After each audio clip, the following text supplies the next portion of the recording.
like many. I've spent the last few days reflecting on what happened and praying for guidance. After the shocking tragedy, I listened at first puzzled, then with concern, and now with sadness, to the irresponsible statements from people attempting to apportion blame for this terrible event. President Reagan said, "We must reject the idea that every time a law is broken, society is guilty rather than the lawbreaker. It is time to restore the American precept that each individual is accountable for his actions. Acts of monstrous criminality stand on their own. They begin and end with the criminals who commit them, not collectively with all the citizens of a state, not with those who listen to talk radio, not with maps of swing districts used by both sides of the aisle, not with law-abiding citizens who respectfully exercise their First Amendment rights at campaign rallies, not with those who proudly voted in the last election. The last election was all about taking responsibility for our country's future." Now, President Obama and I may not agree on everything, but I know he would join me in affirming the health of our democratic process. 2 years ago, his party was victorious. Last November, the other party won. In both elections, the will of the American people was heard, and the peaceful transition of power proved yet again the enduring strength of our republic. Vigorous and spirited public debates during elections are among our most cherished traditions. And after the election, we shake hands and we get back to work. And often both sides find common ground back in D.C. and elsewhere. If you don't like a person's vision for the country, you're free to debate that vision.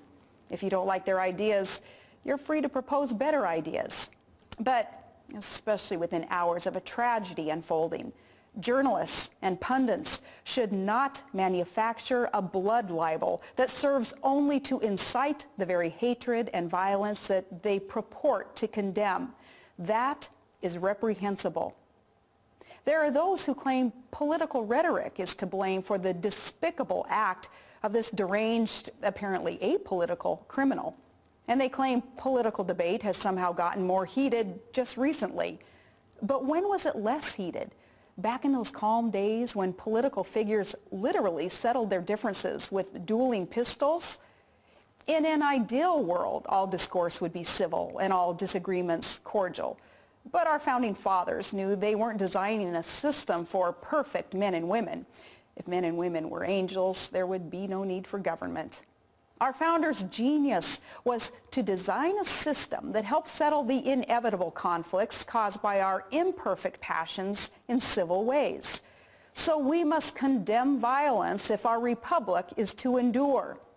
As I said while campaigning for others last March in Arizona during a very heated primary race, I said we know violence isn't the answer. When we take up our arms, we're talking about our vote. Yes, our debates are full of passion, but we settle our political differences respectfully at the ballot box, as we did just 2 months ago, and as our republic enables us to do again in the next election and the next. That's who we are as Americans and how we were meant to be. Public discourse and debate isn't a sign of crisis, but of our enduring strength. It is part of why America is exceptional. No one should be deterred from speaking up and speaking out in peaceful dissent. And we certainly must not be deterred by those who embrace evil and call it good. And we will not be stopped from celebrating the greatness of our country and our foundational freedoms by those who mock its greatness by being intolerant of differing opinion and seeking to muzzle dissent with shrill cries of imagined insults.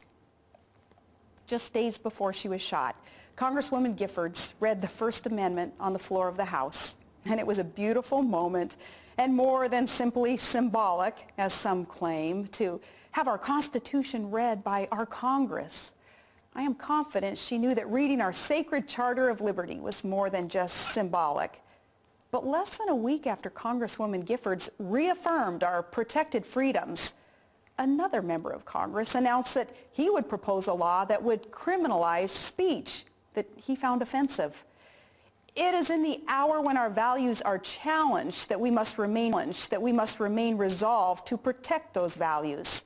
Recall how the events of 9/11 challenged our values, and we had to fight the tendency to trade our freedoms for perceived security.